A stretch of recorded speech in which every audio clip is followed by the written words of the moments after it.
Good morning to all the participants. We shall be starting the session 10.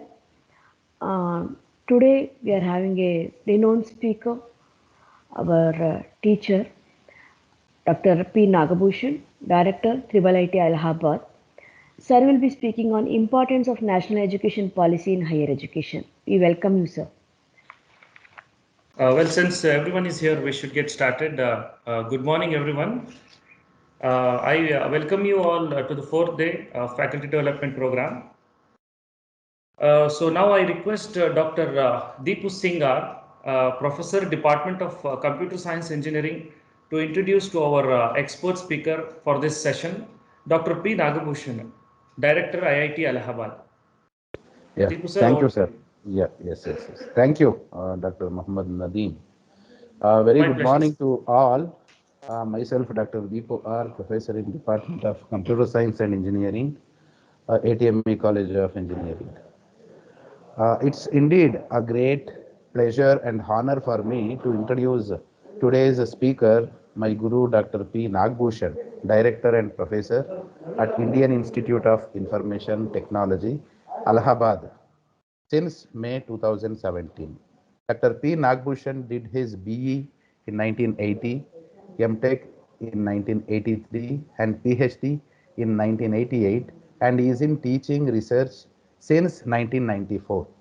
He is very much associated with University of Mysore as professor in computer science and engineering at both SJCE Mysore and at University of Mysore since 1994. He is also University Nodal Officer at Global Initiative for Academy Networking, GYAN, and Chairman for Academic Reformation Committee, University of Mysore. Dr. PN is also a mentor for specialized program in design, creative arts, Tibetan studies conducted at specified centers of University of Mysore. Dr. PN has occupied many reputed positions previously too. He was a mentor director for IIT, IIIT Lucknow. He was a chief nodal officer for choice-based credit pattern continuous assessment education system, University of Mysore. He was a director for planning, monitoring and evaluation board and dean for faculty of science and technology and director at Center for Information Science and Technology, University of Mysore. Dr. PN was a distinguished professor and chairman to PG studies and research at Amrita Vishwavidyapeetham, Amrita University, Coimbatore. Director for BESTAR, Bangalore Educational Society for Technology, Advancement and Research, and also principal for BTI, Bangalore Technological Institute. Sir is a visiting professor at international level such as University of Dauphine, Paris, France, Saginaw Valley State University, Michigan, US, Indo-French Research Assignment, INRIA, University of Dauphine, Paris, France, Tokyo Denki University, Japan, University of Medical Sciences and Technology, Sudan, and a team member of bilateral Indo-Russian workshop, University of Moscow, Russia. Dr. PN is a great researcher and has worked as investigator in many funded projects like Indo-French Research Project on Symbolic Data Analysis, DRDO Research Project on Dimensionality Reduction, MHRD Industry Institute Research Project on Stock Cutting, AICTE Research Project on Parallel Computing, IGMR Research Project on Classifying Alzheimer's and Parkinson diseases, UGC Research Project on Postal Automation, UGC Innovation Project on Research in Cognition and Recognition, UPE Project to establish high performance computing, SAP assignment to enhance research in pattern recognition and image processing. He is recipient of several awards and recognitions such as FIETE, FIE, ISTE, and ICCR Outstanding Academician and Researcher Award in appreciation of lifetime contribution to the field of computer science and engineering, ICICOT Outstanding Academician Award, IEEE ICSIP Award in appreciation of lifetime contribution to the field of signal and image processing, sponsored project by ISRO on dimensionality reduction was regarded as the top project of the year. Sir has guided 33 candidates for their PhD. His research citation count is 2,885 and H index 28, I-10 index 82. He has published thousands of papers in hundreds of top journals. On behalf of organizing committee of this ATAL FDP, I welcome you, sir, to this program. Over to you, sir. Thank you very much, Dr. Deepu. Thank you very much, madam. So good morning to all of you. I would be just sharing my screen. So thank you very much, and I would be speaking on, no doubt, on national education policy, but I would be speaking more focusing upon how policy can be transformed into pragmatic reality, particularly in technical education, because I know that all of you are very much involved with the technical education. So the title therefore would be Transforming Policy into Pragmatic Reality in the Perspective of Technical Education vis-a-vis National Education Policy 2020. Okay. Now, so NEP 2020 higher education policy has been discussed from section number 9 and onwards. In fact, up to section number 8, it involves education in general, and it also primarily focuses on school education, primary education and school education. And the reading of the document will be incomplete if you do not read the first 8 sections, because the first 8 sections would cover upon several important aspects of education itself. So the basic requirements of education, basic concepts of education, how the education has got to be, more learning oriented, more holistic oriented, and things like that. They are very essential. And in fact, in the first 8 sections, drive so hard that education is not conducting an examination. Education should not be around just conducting the examination. It has got to focus upon learning. They are the most important and essential ingredients. In fact, they are very essential in the professional education, such as engineering, medicine, agriculture, or whatever it is. They are very, very necessary. So these are all highly covered. Though up to 8 you will get all the background, they are more focused from section number 9 onwards, and then specifically the sections 9, 10, 11, and 12 are very focused to higher education. Section number 15.9 is has specifically attracted me because it deals with how PhD coursework has got to be designed, because in view of NEP, it's also mentioned that the PhD coursework should also have a greater orientation. And section number 23 is technology use and integration. Well, I shall not speak about technology use and integration because along with national education policy, the pandemic also invaded the entire world, more so India. And because of the pandemic, we were compelled to use technology and integrate technology into the education. And we know what are the advantages of integration of the technology. Now we have been far better, and we are very well placed in deploying technology into educational scenario. So these are the sections. Now, what is most important in the entire gamut of national education policy is a very, very strong stress on continuous assessment, not on examinations. So let me just review what really was happening with right starting from the days of our education. When we were students, in the very first week of every semester, in those days, obviously, we did not have Xerox machines, we did not have copying machines, etc. Therefore, we used to write down whatever we wanted to, not Xerox a copy and keep it till the point of examination. And then our whole focus in the first part of the semester, that's first week of the semester, used to copy the old question papers. In fact, the teachers always insisted us to have the previous 4 or 5 question papers with us, which probably even today the practice could be the same, but now perhaps today it is more sophisticated that the printed old question papers could be available, and more sophisticated that not only old question papers could be available, the old question papers along with the answers could also be available, because there are publishers who do the job. Even otherwise, the library store the old question papers and they provide the Xeroxing facility.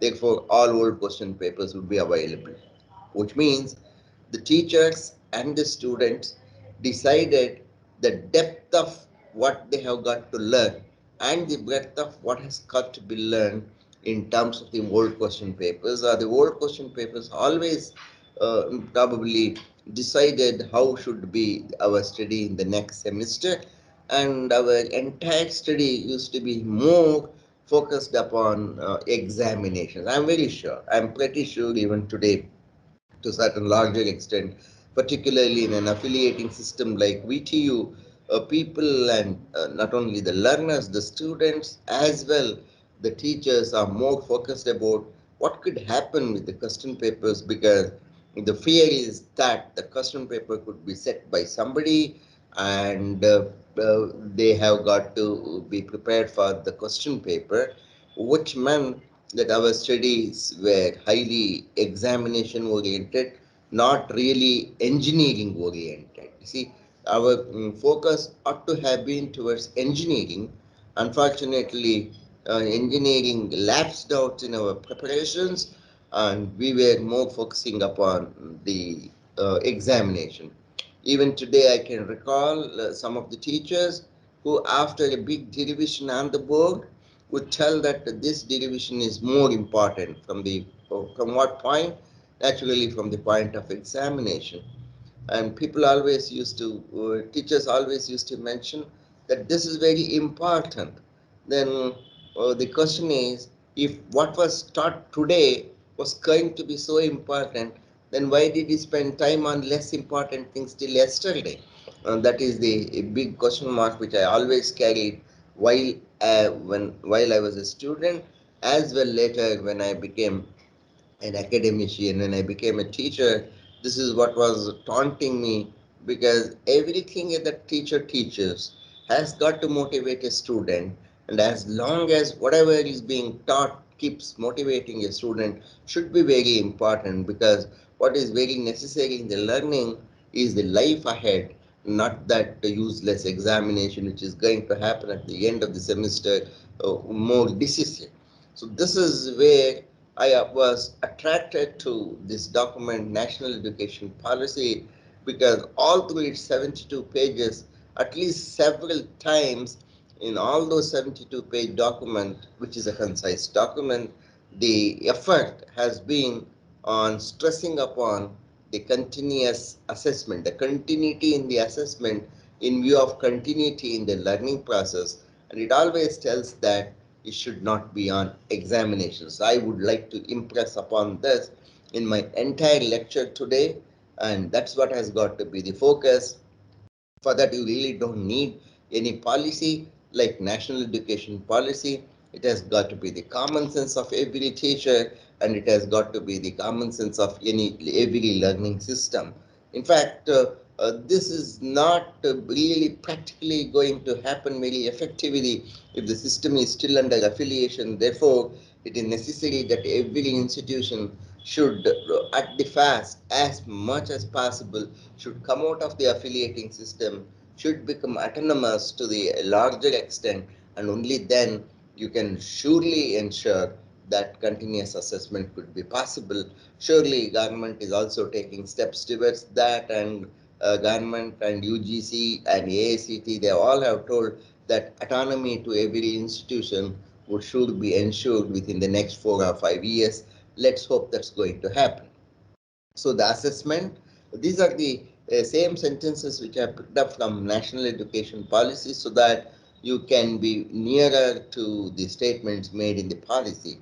It tells the assessment method must be scientific. if the policy has got to tell the assessment method must be scientific, naturally the assessment methodology that which we have been following should be highly unscientific. There has been no scientific method at all. Oh yeah, I can immediately collect that. You look at the way we conduct the practical examinations and you look at the way we conduct the theory examinations. If there are people from every walk of engineering could understand that the practical examination sometimes would be, why sometimes, most of the times, would be upon one such question where a student has got to remember and recall the procedure of implementing the practical and then demonstrating through practicals some outcome which does not even require one to be strong in theory. In fact, the students even ignore the vivacious part in the practical examination because they were also knowing that the vivacious part in the practical examination did not carry too much of weightage. Therefore, the theoretical basis for conducting the practical examination remained almost untested, remained almost, in separation. Hello, It was sir. in vice. Excuse me, sir. Yes. Sorry to interrupt you, sir. Sir, but the slides are not moving. No, no. The what are you reading now on the slide? Tell me. Introductory, first slide, sir. Really? Yes, sir. Transforming policy into the first slide. What was? Which slide? I am moving already. That's the reason I just informed you, sir. Okay. Again, I got to share it now. Yes, sir. Yes, sir. Okay. Is that okay Yes, sir. now? Now we can see the Yes, slide. sir. Yes, sir. Yes, sir. Perfect. Now Is it's it moving. going? Okay. Is it okay now? Shall I do Yes, it sir. this way only? Yeah, fine, sir. Yes, sir. That's fine, sir. Yeah. So this is what I was speaking earlier. Hope at least whatever I spoke was audible to all of you. Yes, sir. Whatever. It was audible. Yes, sir. Okay. So this was what I spoke, that higher education is from section number 9 onwards in that policy, specifically in section number 9, 10, 11, and 12. Section number 15.9 deals with PhD coursework, and section number 23 deals with technology use and integration, about which I'm not going to speak because the pandemic has made us to understand how technology could be used. And later I was speaking about the strong stress on continuous assessment and not on examinations. I was speaking about that, and there I was speaking about how we conduct the practical examinations, how practical examination has no relevance to the theory examination or theory learning at all. And I was speaking that how in practical examinations people score a lot of marks, still they would not be able to know the theoretical foundations. For example, particularly in computer science and engineering, in a practical examination based on data structures and based on algorithms, people somehow would clear the practical examinations, but theoretically they would be so poor in data structures. So these are the things which are the big gaps, and that's the reason why national education policy strongly stresses on continuous assessment, and it has got to be continuous learning.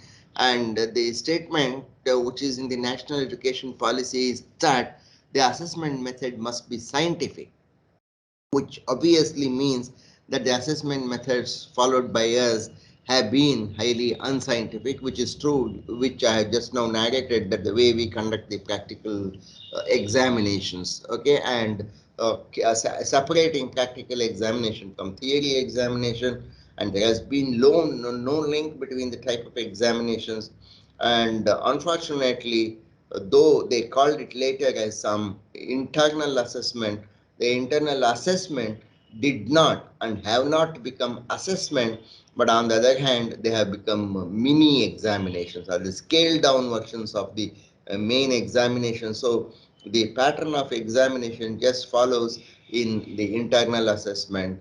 These are all totally really unscientific, and that's why the statement the assessment method must be scientific has got to be seriously thought over, designed to continuously improve learning. See, assessment does not mean measuring the student's performance. Assessment, as far as the outcome based education is concerned, it has got to enable a learner to meet those outcome goals. So that's the reason it tells it should be designed to continuously improve learning. So the continuous assessment should enable the learner to improve his learning. Therefore, continuous assessment should come more as a feedback to the learner to improve his learning skills, as in any typical execution of a closed loop control system.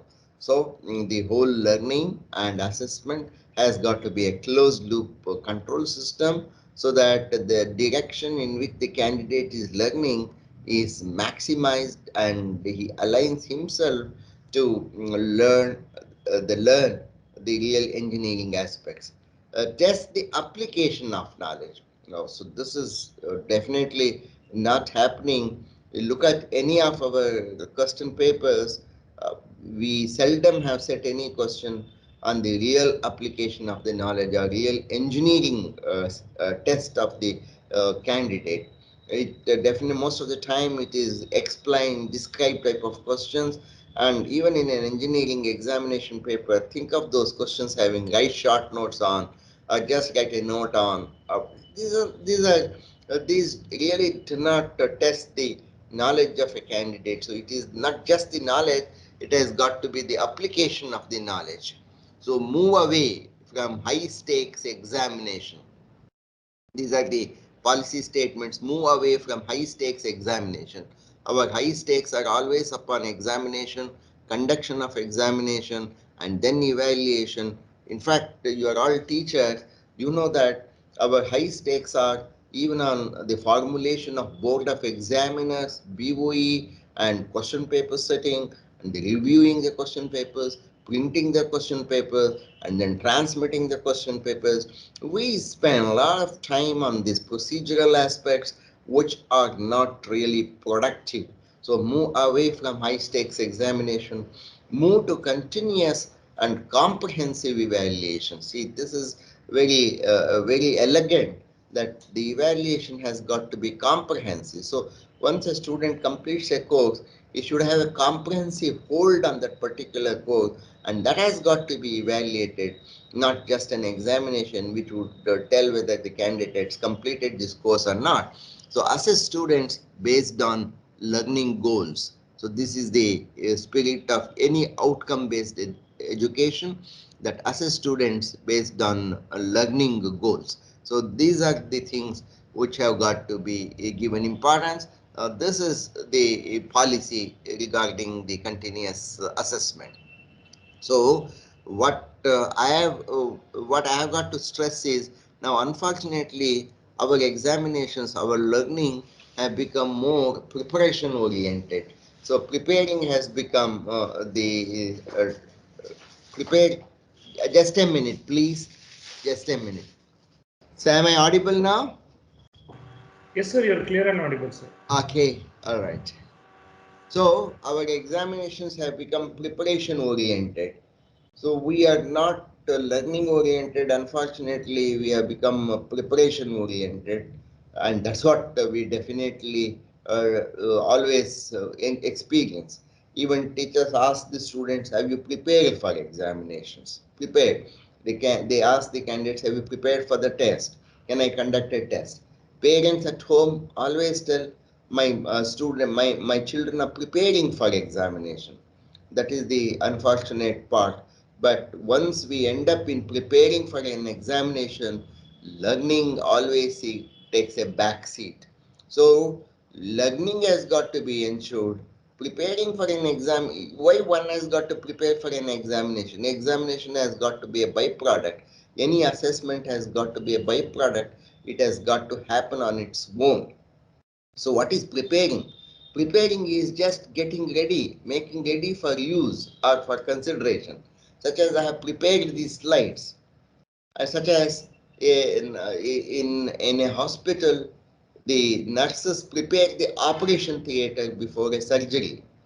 Such as your mother or you would help your mother in preparing the dining table when guests are called. And in fact, our students prepare for joint entrance examination, prepare for common entrance test examination, prepare for engineering entrance test examination. Now they prepare for NEET. Now they prepare for GATE examinations. Unfortunately, in our country, people prepare for IAS examinations also. Even Indian Administrative Service examinations are not based on the knowledge, are not based on the depth of learning, but it is based on the amount of preparation. So prepare for public service examination. This is what is the scenario in the country as on date. So preparation ultimately ends in what to answer, not really answering the questions based on what has been learned. So learning has been taking a back seat. So preparation is taking the front seat. That's what the national education policy strongly tells, that it should not be preparation oriented. It has got to be examination. It should not be examination preparation based orientation. It has got to be examination less, fearless examinations, and it has got to be learning oriented. That's what. So we are all preparing the candidates what to answer. So if this question is asked, this has got to be answered, and this is how it has got to be answered, so that you get more marks. So maximizing the marks, maximizing the grades has been our attempt. So preparation is a perfection in only replication. It is reproducing. It is just a lookup table approach. Look into that. Where is the lookup table? Lookup table is by hearted. It is memorized. So it's the whole examination now has become memory oriented. It is not the creative oriented. That is the crux, and that's what the national education policy strongly speaks about it. Okay, so preparing for examination lacks learning, but on the other hand, what is really learning? Learning is the process of acquiring. Acquiring what? Acquiring the new understanding. See, if you conduct an examination, you should ask a question on his ability to demonstrate what is that he has newly understood, what is that he can extrapolate from whatever he has learned.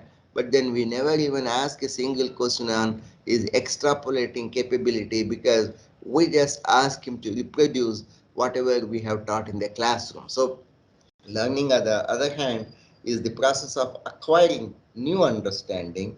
Learning is the process of acquiring knowledge, behavior, skills. So it has got to demonstrate how knowledge has been picked up, and how, because of the knowledge, our behavior traits have got changed, and naturally how we can implement. That is what is the skill set. So we have got to demonstrate the elevation of all these aspects, and at the same time, learning also is associated with giving more importance to values, attitudes, and preferences.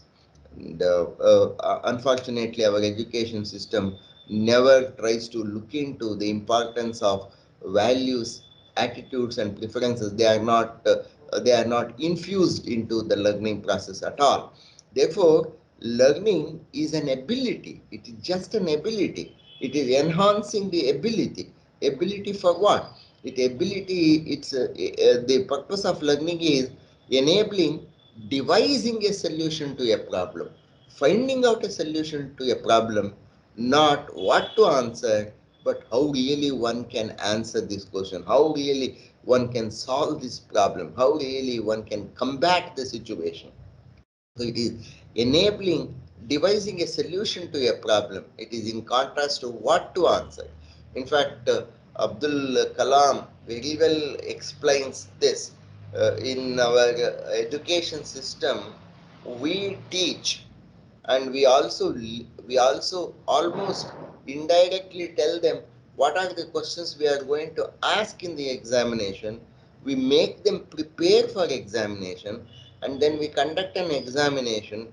But even then, not all our students will get 100% of marks. Even then, not all students even will be passing the examination, and that's what we call it as learning process. Whereas, on the other hand, look at what Abdul Kalam tells. Nature gives the question paper first and asks every one of us to find out the answer, not to reproduce the answer, but to find out the answer. Like volcano is one such question paper. Earthquake is one such question paper. Everything is tsunami is a question paper. High cold, very very bad cold is one question paper. Very bad summer is a question paper. Global warming is a question paper, and that is the question paper for which we have got to all find the answer. Search an answer, not just reproduce an answer.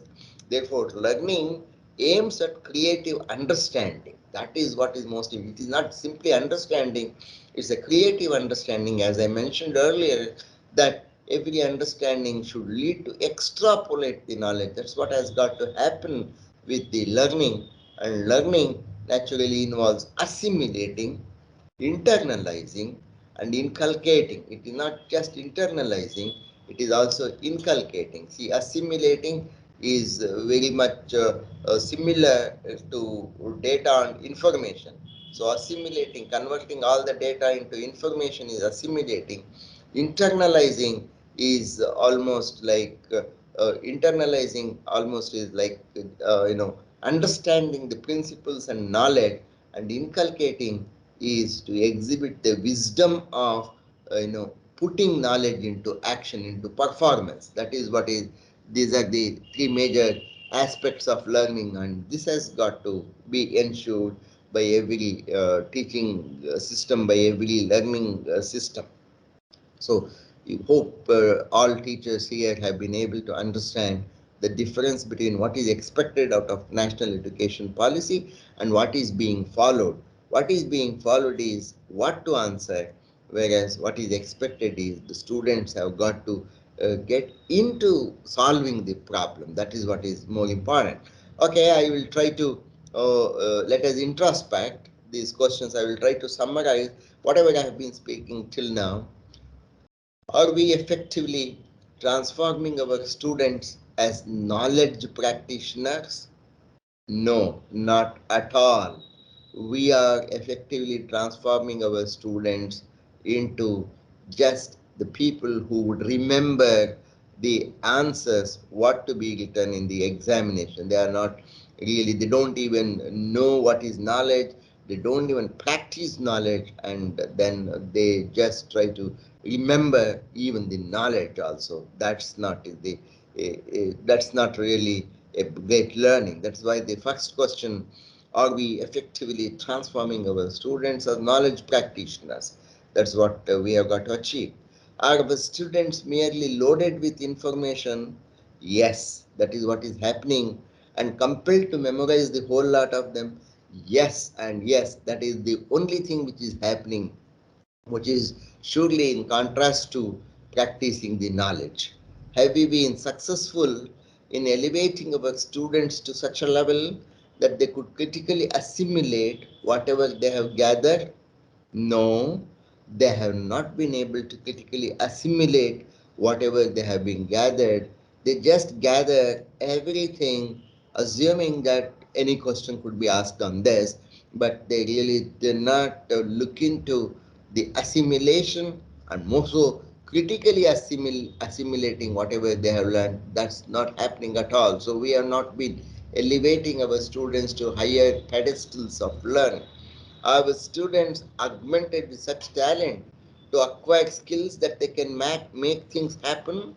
Absolutely no. They cannot even get into any laboratories on their own, and they conduct any practical setup. They cannot do any practical setup on their own unless they are also toe pointed towards in doing the practicals. Even the small things like conducting the practicals, they conducting, displaying the skill, ability to even to arrange a one practical setup to demonstrate the theory, that they are not been able to do that. And even for the practicals, they have to depend upon the procedure which is being taught again, which is being delivered again by the instructors. That is the unfortunate part of our entire examination system. And please look at the gravity of its deficiency, particularly in the professional courses like engineering courses, medical courses, agriculture courses, and all such professional oriented courses, where professionalism has got to have been picked up by the time they complete their 4 years graduation program. Well, and let me express it a little more symbolically as in a pictorial representation, was ultimately learning. Learning is the one which has got to enable a learner. Look here, he is the learner. He has got to go on to the peak of the learning. He has got to go on to the top of the mountain. But surely a raw walking onto the top of the mountain may not be able to accomplish that. Therefore, the education should enable him to become more knowledgeable. I am focusing on his head, showing that he has got to become more knowledgeable. He should know how to really go on to the top of the mountain. But then just knowledge will not help him. He should also be aware of the tools which are employed in transforming the knowledge into performance, into action. So these are the tools. Again, people think that knowing about the tools is the skill set, which is wrong. Tools are different. Knowledge is different. Tools are the mediums, are the weapons through which knowledge can be transformed into performance, into action, into realization. But who has got to do this transformation? What should trigger the transformation of the knowledge into performance using these tools? That is what is his ability, his intrinsic ability called skill set.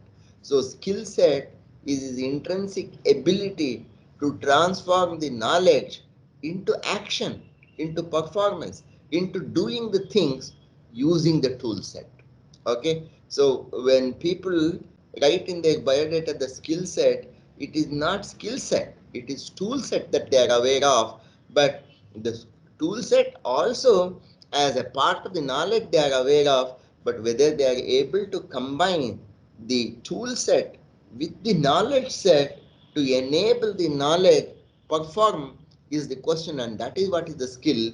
Skill is the intrinsic ability of every learner, and skill is his own ability which he has got to nurture and which he has got to employ very skillfully to transform the knowledge into action. That's what has got to happen. So this entire diagram is to show the expectation of knowledge. That's why knowledge is generally said to be at the top of the mountain, and how we can reach the top of the mountain by employing the tool set. That is what is the real engineering, by employing the tool set. How one can employ the tool set? It is to the skill of employing the tool set, the skill of employing and transforming the knowledge into action. What is the action? Action is creating these steps of going up to the knowledge, creating the step-by-step procedure that we have got to design. That's what is real learning, and therefore the candidate has got to be assessed for his ability to create these steps towards the goal, towards the end point. So that's what has got to happen, and that's what is the total education. I really love this slide. I always try to explain through this slide the holistic learning, and this is exactly what is reflected in the national education policy. So I shall definitely want to show one more slide. Here is the learner and here is the teacher, and normally teacher tries to pull him up. So this is the model which we normally employ. We try to catch hold of the learner and pull him up along the ladder. This is the incorrect model of education. This is not the right model of education at all, because here I can pull up a learner maximum up to my capability, up to my level, and there are other point here. If the candidate while pulling up skip or misses the hand, or just there is a slip between the two hands, surely the learner will not be able to catch up the teacher and he will slip away. He will just simply slide away from learning. That's what is going to happen. So this is a very, very incorrect model. The teacher, on the other hand, should be behind the learner.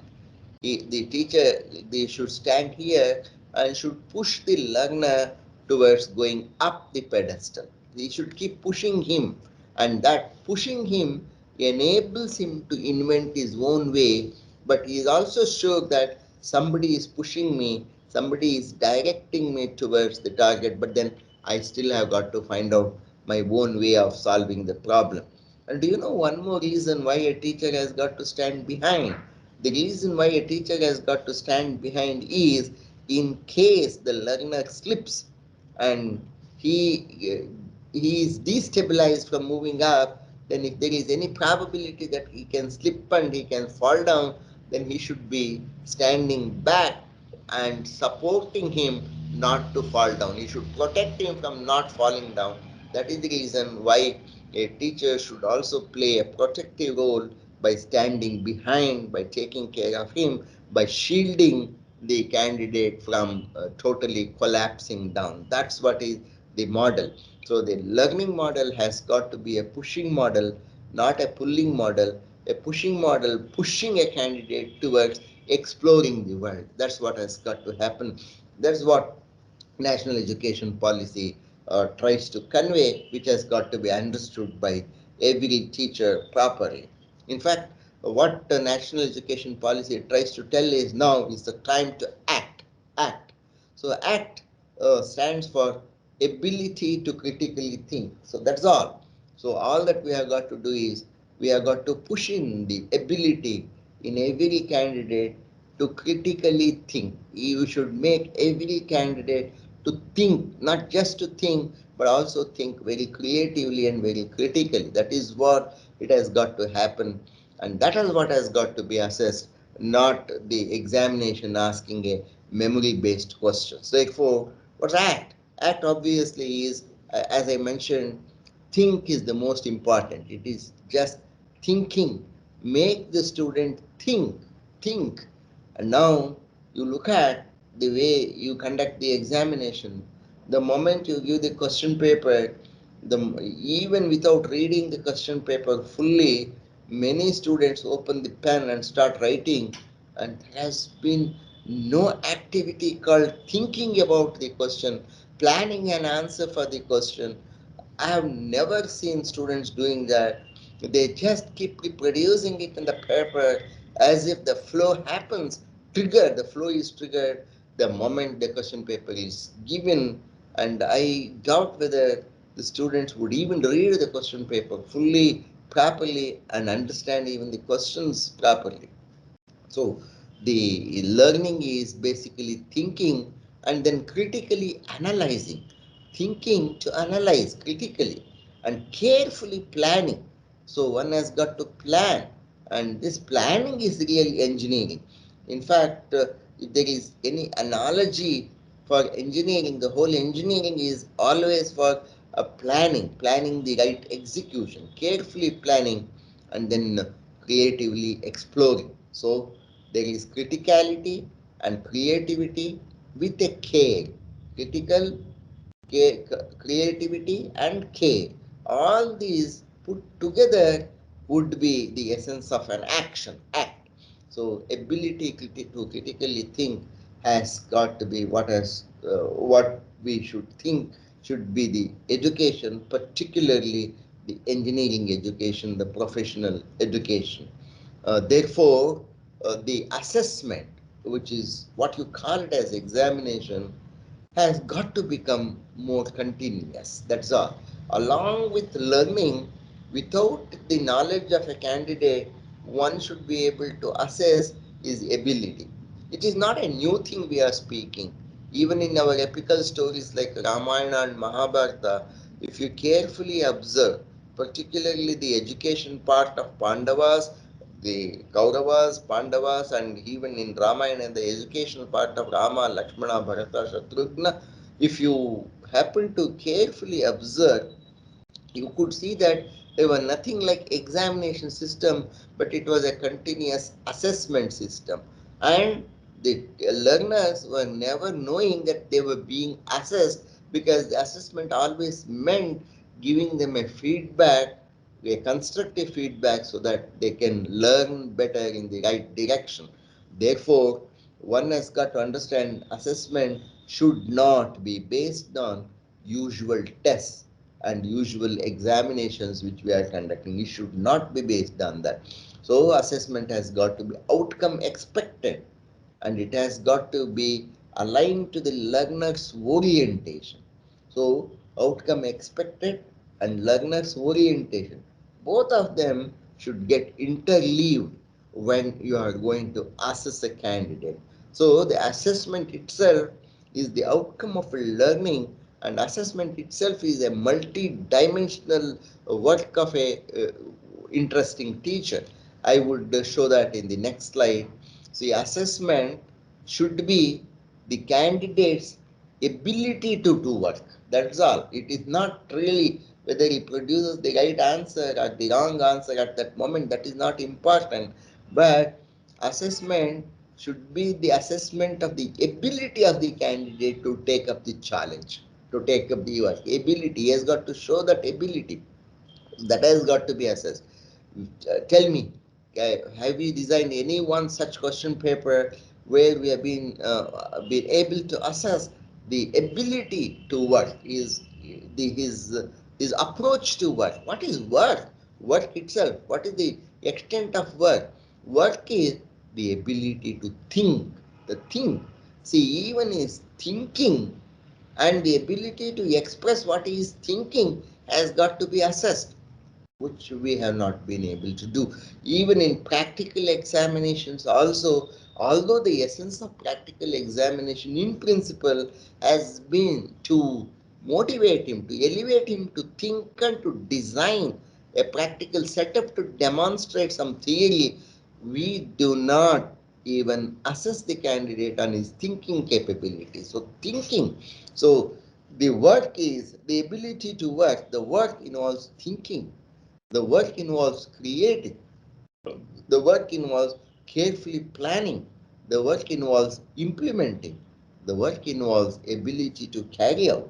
The work involves the performance, execution, and the ultimately it is not just execution. The work involves reproducing whatever the model he has constructed. He should be able to reproduce it more efficiently in a more comprehensive way later, and then whatever he has done, he should internalize and then develop newer applications based on that.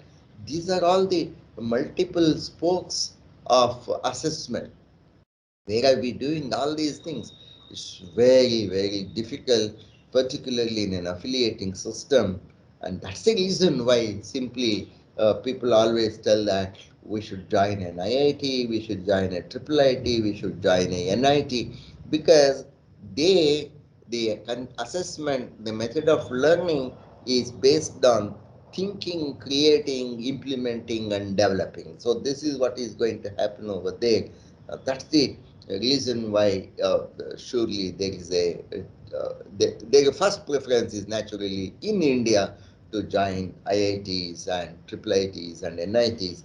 So whereas our regional engineering colleges, the local engineering colleges have the ability to rise to this level, and they should rise to this level is the expectation of the national education policy. Well, that's not far beyond. It is going to happen. That's the way the whole education has to progress. Now, assessment, there are two major things in the assessment. Number one, they technically call it, from education people would call it as a formative assessment and a summative assessment. I would put it from the engineering point of view in a little different way. Most of the engineering is only planning and execution.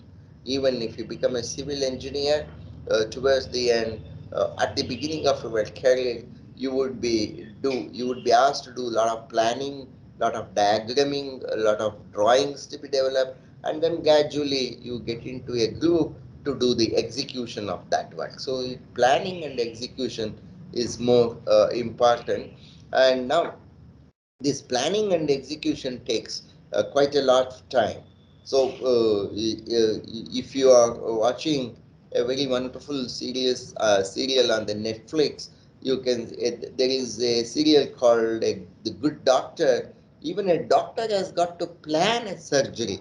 He spends quite a lot of time in planning the surgery. So that's very interesting. So planning can be an independent activity or can be a group activity, but definitely takes a lot of time.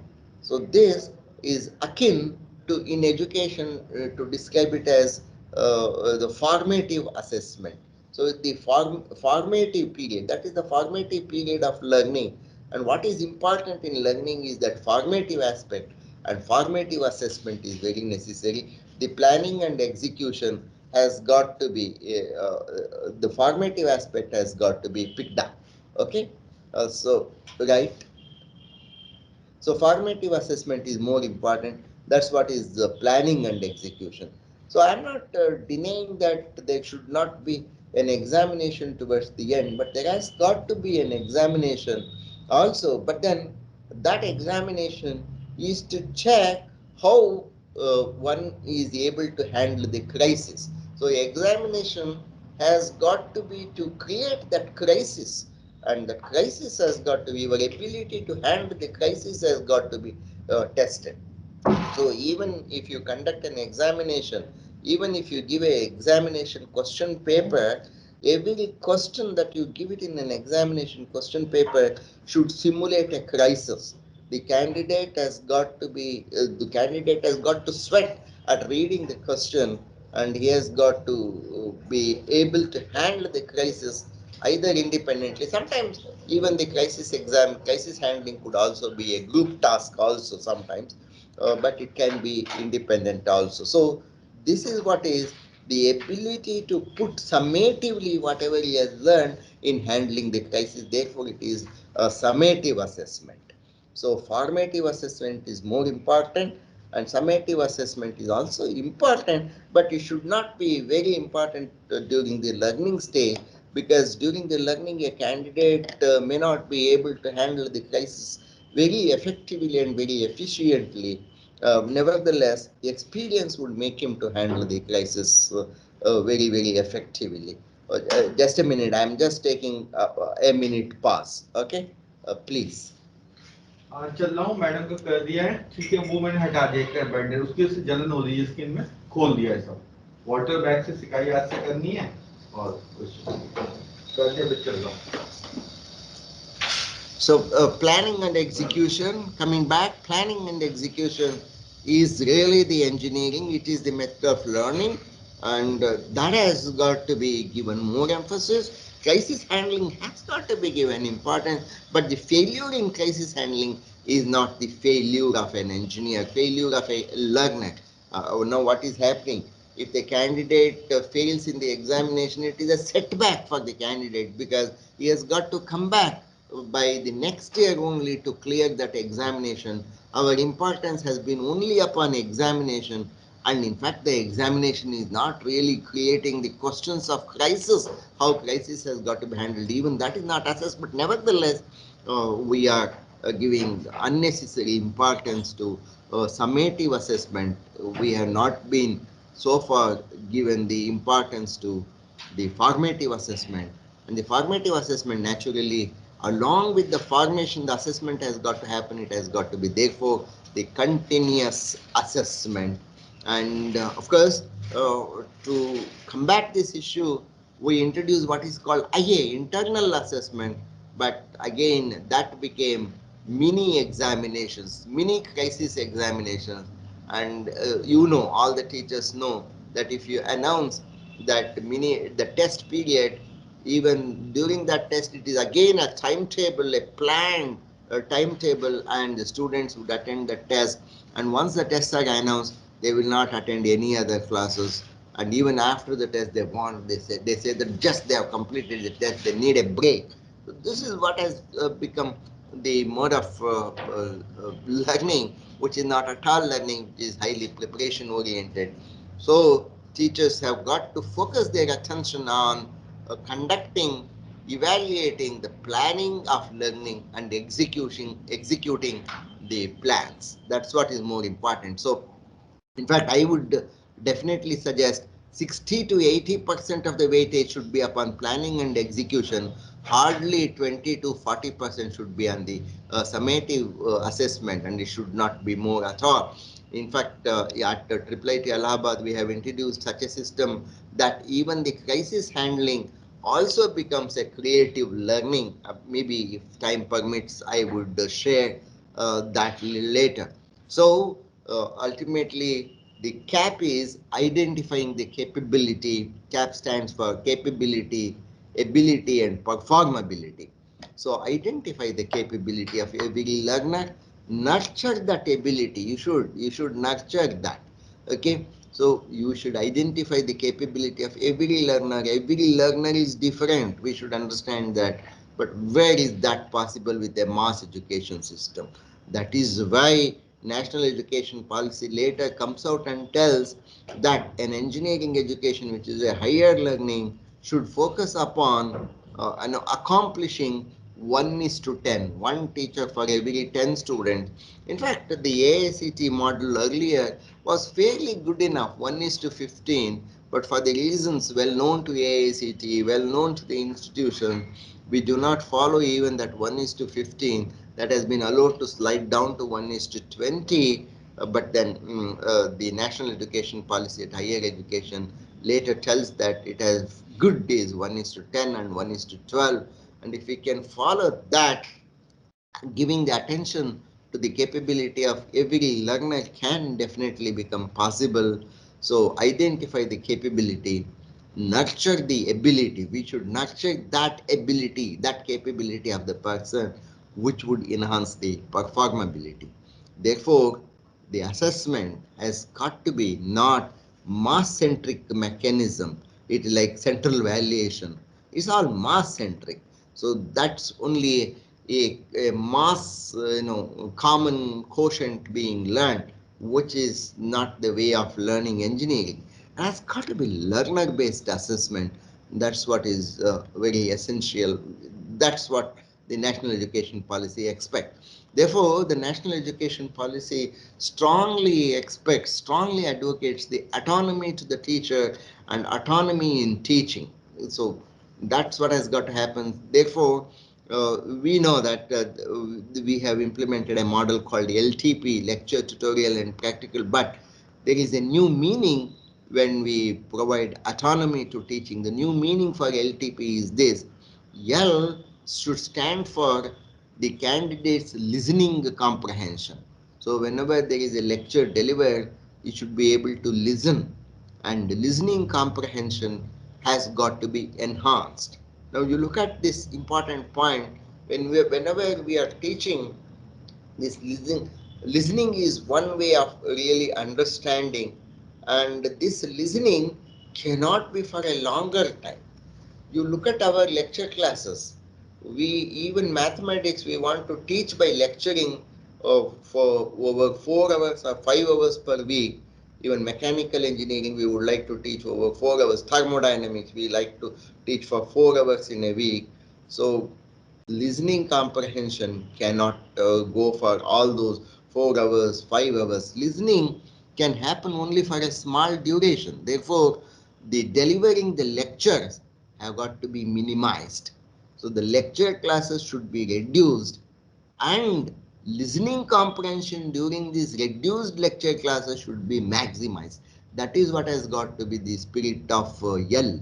L is not just enhancing the lectures, and unfortunately, all of us are very sure that all our classes are blackboard dominant classes, are lecture dominant classes, which should not happen. In fact, it should be T should be more strong and P should be more strong. T is standing for transacting ability. So although we mention it as tutorial, it is transacting ability. The students should start transacting. Transacting with where? Transacting with Google, transacting with the teachers, transacting with the peers, transacting with the others, equally placed people, transacting with the problem, transacting with the situation, transacting with the scenario. That is what has got to happen, and that happens because there has been an exposure in the lecture class on what to transact, and that he has listened to that very carefully, therefore is aware on what to transact. Therefore L should be minimized, L listening should be maximized, L the lecture should be minimized, while making the way to the candidate to explore the entire gamut of learning through transact. So his transaction always would come into picture. That is why the transactions are more important in the learning process. And then he should lay his hands to participatory learning. P is for participatory learning. So he should participate in the learning in the form of practicing, in the form of skill enhancement. So that is what way he has got to experience the learning. Therefore, the new meaning in LTP is L for maximizing the listening comprehension, T for maximizing the transactions, the learning through transactions, and P is for maximizing the participatory learning. That is where automatically skill and practicing automatically would get enhanced. So this is what is the LTP structure, which has got to be followed, L, T and P. So these are the new meanings, new directions, and these are what we have got to start practicing, think in these directions. The moment all our institutions become more and more autonomous, and every teacher has his own autonomy in thinking the ways of imparting the knowledge and making the students skillful. So please understand this new dimension of LTP. That's what is implied. It is not explicitly told in national education policy. You have got to understand that this is what has got to happen. What unfortunately we have been doing is lecture dominant engineering teaching, even medical teaching for that matter, has become lecture dominant. Now, nevertheless, in medical, we have what's called clinicals, where T, the transaction, and P, the participation, they are automatically increased. Therefore, they indirectly follow this. But whereas in engineering, it is in the affiliated system, it is still very poor, and that's what is the contracts. So you have got to see how real learning happens in a typical IIT or in a typical IIIT or a NIT system, where students will have more time on transacting and more time on participatory learning. And here in IIIT Allahabad, we have reduced the lecture classes to increase the listening comprehension. Therefore, the learning has got to be the following: one, to make the foundations very strong. So that is what is understanding. That is what you accomplish through lecture, listening. And listening has got to be maximized, whereas lectures have got to be minimized. Then is a time for him to implement, ability to implement, make it happen, make it happen. These are through the T and P, the tutorials and the practicals are the transactions and the participatory session. And then, although in a BTech level we may not expect this, yet he has got to show the tendency towards generating the new knowledge. So it has got to lead to creating the new knowledge. So first is understanding the present, and then make that happen, create, make things happen using the knowledge, and then try to extrapolate the knowledge, the creating. This is what is a learning. This is the stages like understanding, happening, and creating has they have got to be ensured to make one a good engineer. In other words, L the lecture sessions, the way listening has got to be maximized would be to provide a exposure, the boundaries of learning, the exposure. That's what is important. T, the transactions would reinforce whatever we have exposed him. And P, the practice session, the participatory session should enhance the skill development. That's what has got to happen in every course. That is what I am telling you. That is where I am stressing that there cannot be a practical class separate and there cannot be a theory class separate, which we are predominantly doing that mistake today, that thermodynamics lab or heat engines lab is elsewhere and thermodynamics teaching is elsewhere, and there is practically no connectivity between the theory paper and the practical classes, and that does not ensure any sort of completion in the learning.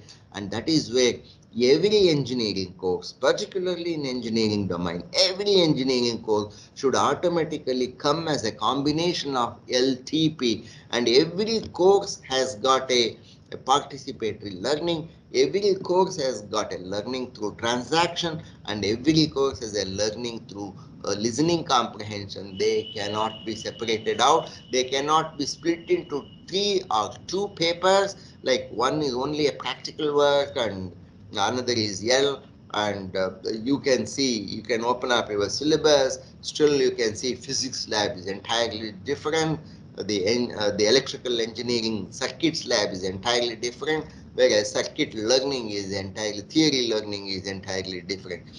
This is the greatest mistake that we have been doing in engineering teaching. That's what has got to go away. That is where national education policy tells that it has got to be a holistic learning, a learning where everything has got to be integrated and infused together. So this had the next slide, of course, would have been a very wonderful slide had it been in the in the display mode, but unfortunately you cannot. But anyhow, I will try to show the marker. You follow the marker. The whole aspect is giving importance to LTP, L, maximizing the listening comprehension by minimizing the lecture classes. T is the tutorials to enable transactions. P is the practice to enable participatory learning. So these are the LTP. So when we come to L, L is the lecture session, no doubt, and it has got to facilitate only exposure. It has got to, it is not that you are going to solve all the problem on the board, but you are going to facilitate him the method of acquiring the knowledge. So you have got to facilitate exposure, should be minimized, Then the T, the tutorial session, and P, the practice session, both have got to be maximized. So what is the T for? T is for exploring the depth. By whom? Not by the teacher. By allowing the candidate, the learner, to explore the depth, whereas the teacher has got to be behind showing him the depth. That is what is very necessary. Seeking clarity. So the candidate has got to seek the clarity, whereas in exposure during the lecture session, he will get a hazy idea about what has got to be learned. But the real clarity happens only when he starts transacting. So seeking clarity, that is where the assimilation of things would happen. That is where a candidate is able to extend the horizon and enhance the thinking. So these tutorial sessions, these transacting sessions, need not necessarily happen inside the classroom or inside the campus. It can happen anywhere. It can happen in departments. It can happen in labs. It can even happen on sites. For civil engineering, it could be on site. For mechanical engineering, it could be on the industry floor.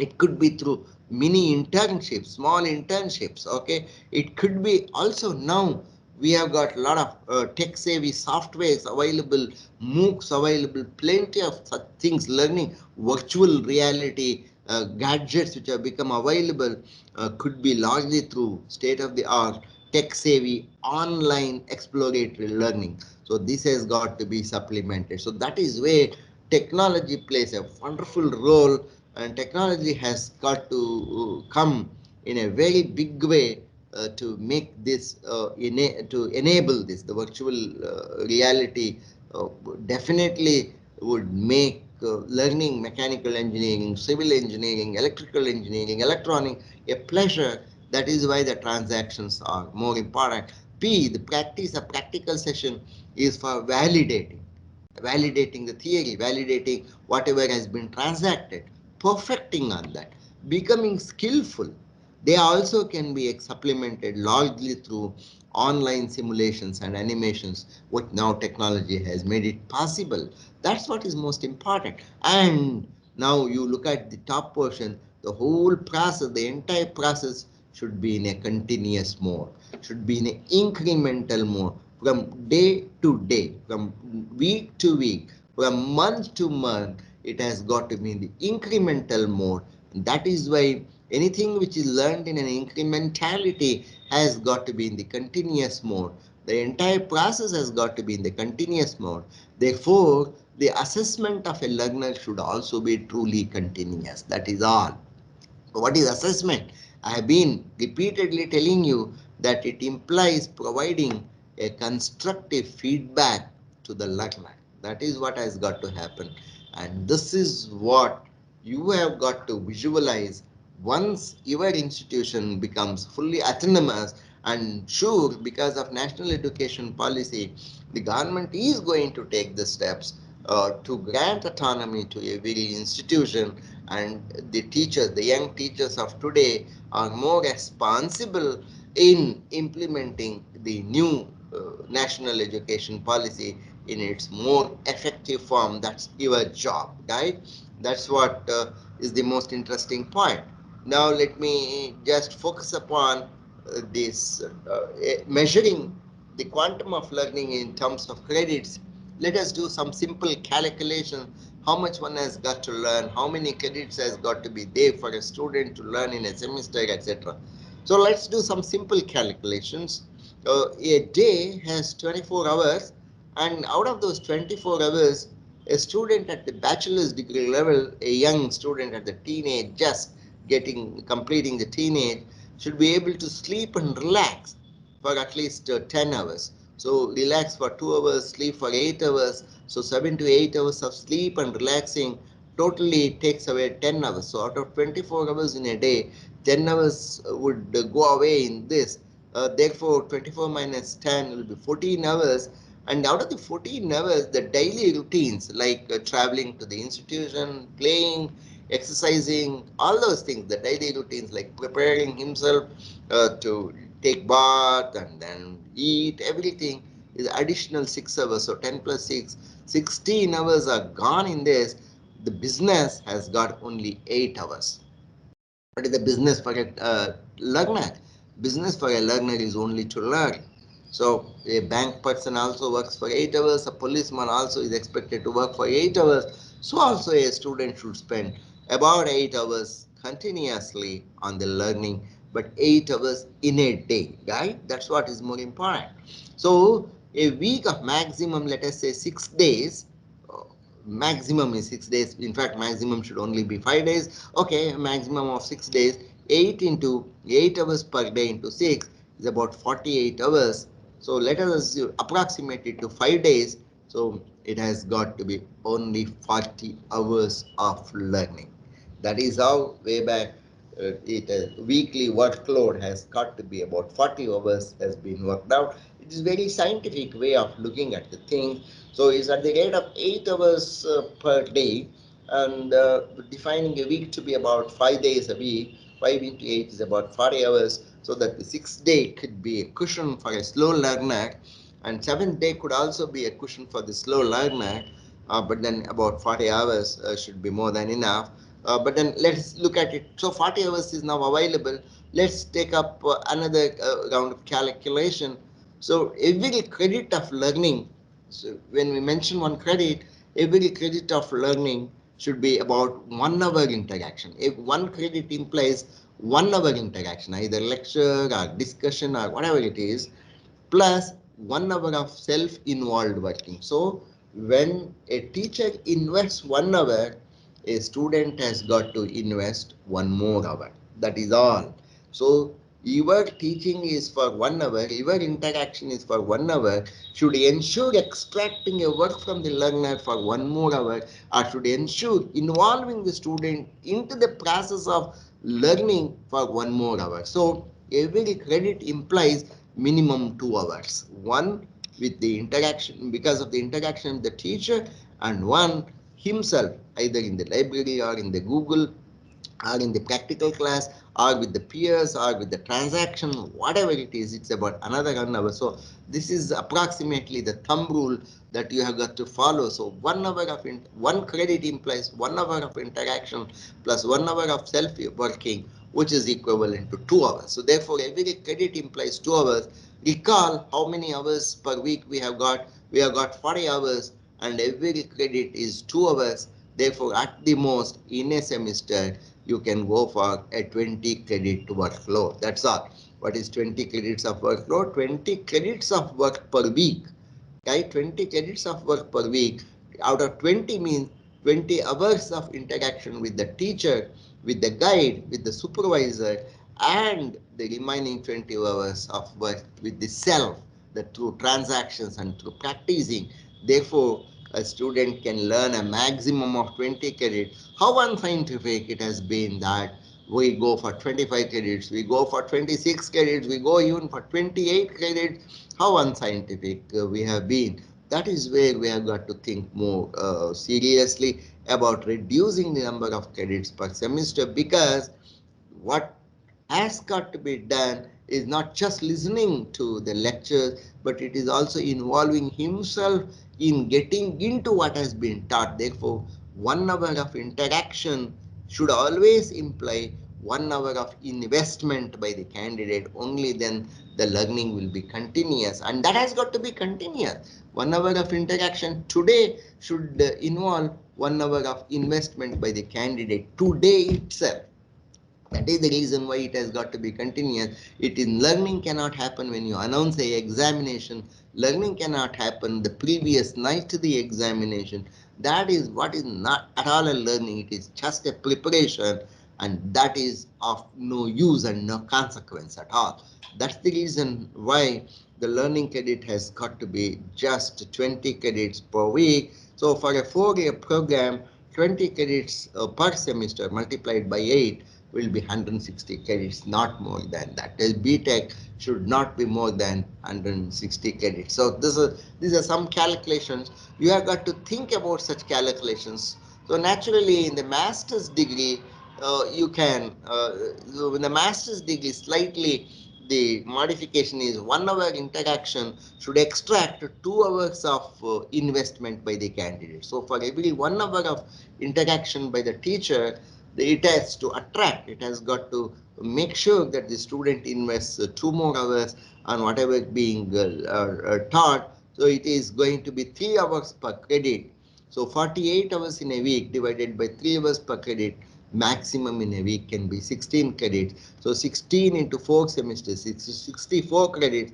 Look so unscientific we are. We make it 80 credits, we make it 100 credits of MTech. For what? It's only for namesake. And what is the effectiveness? The effectiveness is still a big nil, and that's what the national education policy tells, that make sure learning happens, make sure that it is not preparation for examination, make sure that it is inculcated, make sure that it becomes a part of his running blood. That is what has got to happen. So 64 credits can be the maximum in a master's degree, because at least the thumb rule is every 1 hour of interaction should attract, should make the investment of 2 hours by the candidate to be certain upon that subject. That's how it has got to happen. So to enable continuous learning at IIIT Allahabad, what we have done is we have divided the entire calendar of a semester into 3 components. First component is C1, second component is C2, and third component is C3, the term and formalities. So C1 and C2 is for formative assessment period, C3 is for summative assessment period, and C1 is for about 7 to 8 weeks. And we have divided the entire syllabus into not into 5 units but into 4 units, and the first 2 units will be covered in C1 period, next 2 units would be covered in C2 period. We are given wonderful flexibility. C1 period could only be the lecture classes, C2 period could only be all T and P classes, or C1 every week there can be T, P and L, whatever. It's all teachers' autonomy, and teacher is the one ultimately who decides what has got to be done. So approximately it amounts to one unit in 1 month's duration, and about 1 month we have defined that it has got to be maximum 3 to 3.5 weeks, not more, not fully 4 weeks, because there has got to be some cushion. So 1 unit is about what is to be covered in 3 weeks or 3.5 weeks, and we have said that no class, no subject should have more than 2 hours of L, and at least there should be 1 T or 1 P or 2 P or 2 T, whatever it is. These are very essential. Okay, approximately 1 unit in 1 month's duration, and then C3 period is the term and formalities. Okay, including makeup, if there is any if there is any well not well done C3 last part, he can redo it, including the makeup. So totally this is about 20 to 21 weeks. That's what is the a continuous learning model. So formative or continuous assessment, C1 is for about 30%, C2 is for 40%, and the summative assessment, C3 is for 40%. So the students would definitely be knowing his performance all through. These are all continuous and relative. Okay, and then this 40% can further be split into the way the teacher likes. It could be 20 plus 20, 15 plus 25. It could be practical and theory exam. It could be practical and a viva examination. It could be discussion. It could be project work.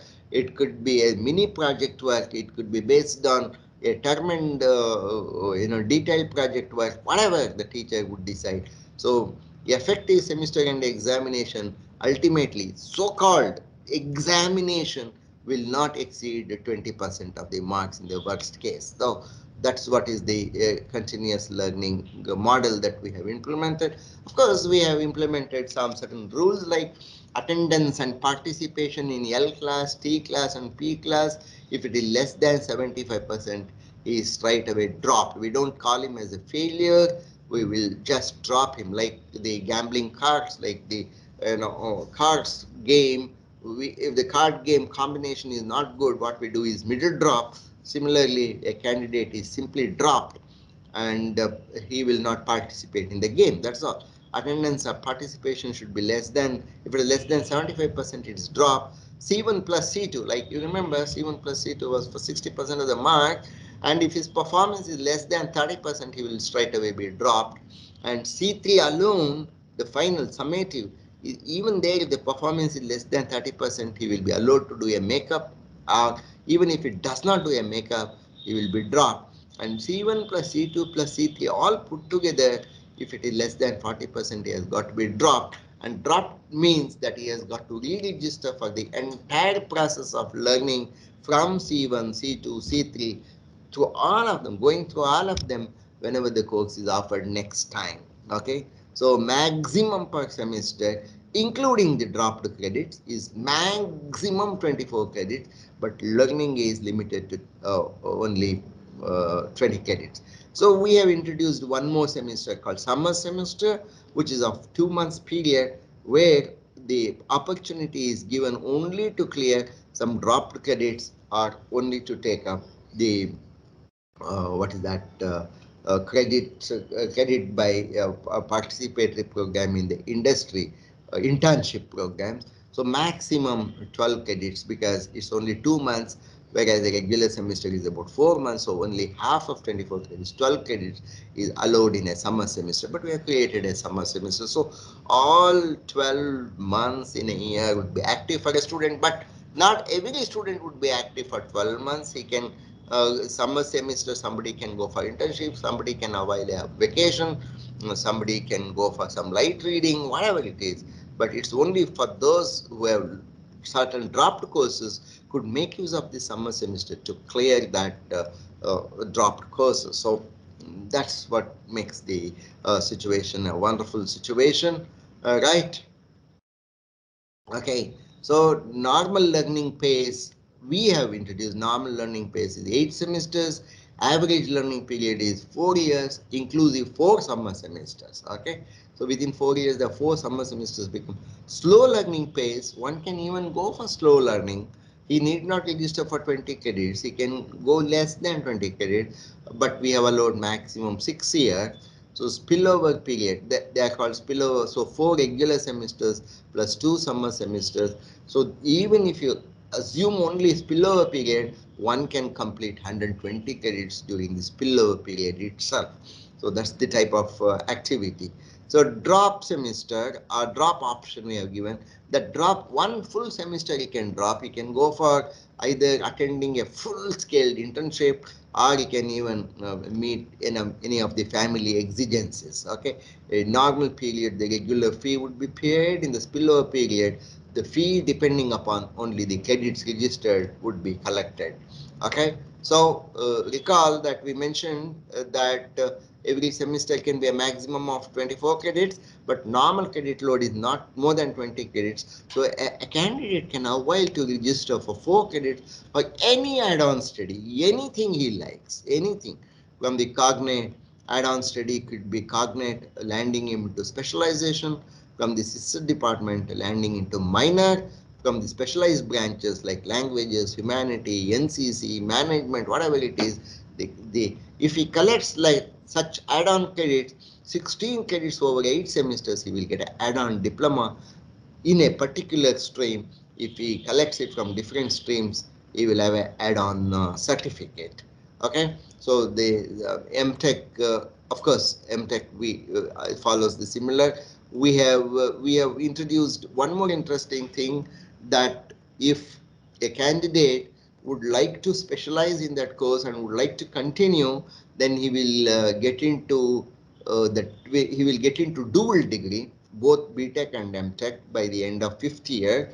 Otherwise, if he can manage, if he can transform a minor into a major in the 5th year, he will get twin degrees. Okay, twin streams, so major minor into twin streams. These are things which we have done. So he can even have a temporary exit or a drop option for a long-term internship, for a long-term entrepreneurship, innovation, research work, development work, incubation, startup participation, extra study, and then when he re-enters, he can claim credit equivalence for certain academic activities. Suppose he has developed a very big company during his internship, or has participated as an entrepreneur, then he need not come back and study software engineering. He need not come back and study power electronics. He need not come back and study heat engines, diesel engines, if he has worked on that during that period, and he can ask for the credit equivalence, and the credit equivalence committee would grant him the credit equivalence. So we have been, for faculty to student ratio, we have been maintaining a ratio of, particularly in TNP session, we are maintaining 2 teaching assistants for a group of every 25 students. So even your old AICT's ratio of 1:15 is fairly good enough. So we are maintaining 2 teaching assistants for a group of 25 students. Whereas for L session, we use the technology blend, and even the group of 200 students, 100, 150 students, we don't mind. But there in L session, we may ensure that a very senior, experienced faculty would be able to arouse the interest in the candidates through very, very motivating lecture classes, where a student has got to listen to that very carefully. That's what TNP will be supervised, mentored, and guided by the fully qualified faculty. Naturally, the fully qualified faculty are the people who have got the PhD degrees minimum. So our assistant professors also have full-fledged PhD qualification. The others are called teaching assistant. The teaching assistants are our PhD scholars and MTech scholars. They really engage the T&P sessions. Okay, all right. So coming closer to what I wanted to speak is thus that we have, our job is to map the learners as the performers of the future, and this transformation is caused by us, by the teachers. That's what we have got to remember. And this transformation is not through bloody examinations, the useless examinations, the way the affiliating systems would conduct. It is by continuous morphing. That's what it has got to happen. A future performer is the present learner. A teacher is the one who creates the future performer. Therefore, what is important is, traditionally, curriculum, instruction, learning, and assessment. And traditionally, instructional planning is divided into three components: curriculum, instruction, and assessment. Unfortunately, we are looking at them as sequential steps, and we think that the assessment or examination has got to be the finish line, and that is the fault of the entire education system, because assessment cannot be the last step. Curriculum, instruction, and assessment should go hand in hand always. Always it has got to be interrelated and reinforcing each other. Only then it will be very, very effective learning system.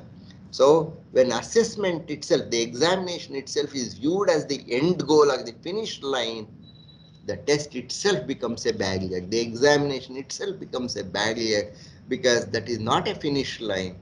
So once that is taught, once that is thought of as the most important component, then the students start giving importance towards completing that finish line, which ends up preparing for finishing the end line, and that really marks, that really prevents every student from a higher goal called higher achievement. Therefore, it is necessary that curriculum, instruction, and relevant learning become the focus. The tests will automatically take care of themselves. That's what has got to happen. Okay? All right. So, unfortunately, the present education system attempts to produce similar products. How many? Hundreds of computer science people, hundreds of electronic, hundreds of mechanical engineering. So, to produce similar product with little creativity and innovativeness, there is no niche, there is no skill differentiation amongst them. Gandhiji also mentioned that. This reminds of what Gandhiji had said about our education. We are producing just parts, not the thinkers. There is no emphasis on individual aptitude. That's what Gandhiji also mentioned.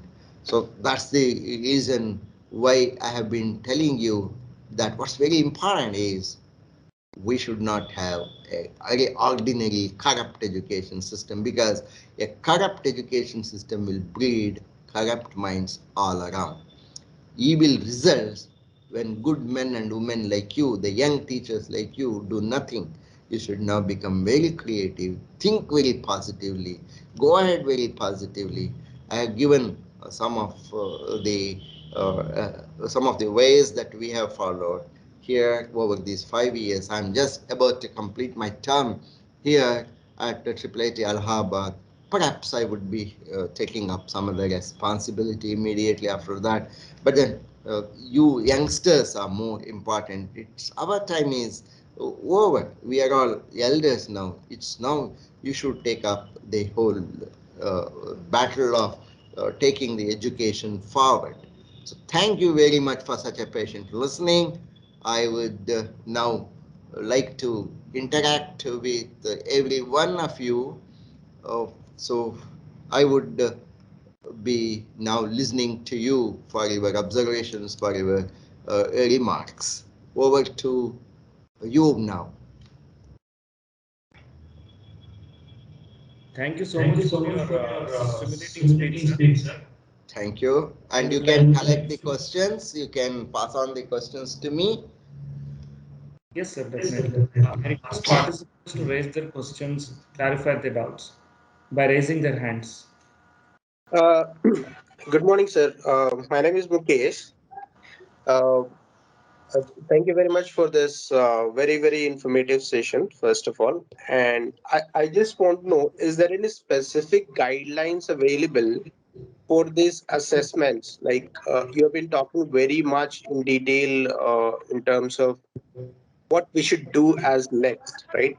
In fact, that was that's something the area even I think of, but I find kind of gap in terms of what are those exact guidelines we should follow, because when Yeah. we look at the abroad universities or the institutions, Mhm. they have very, very specific guidelines for the colleges and the universities to be followed, but I kind of find it missing here in India. So is there something that work is ongoing or it's already available?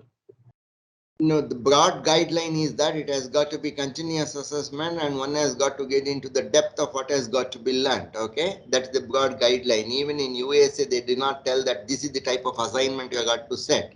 It is ultimately left to the vision of the teacher to find out what ways would make a candidate to assimilate that particular subject, because every course it has its own nature and every teacher has his own approach.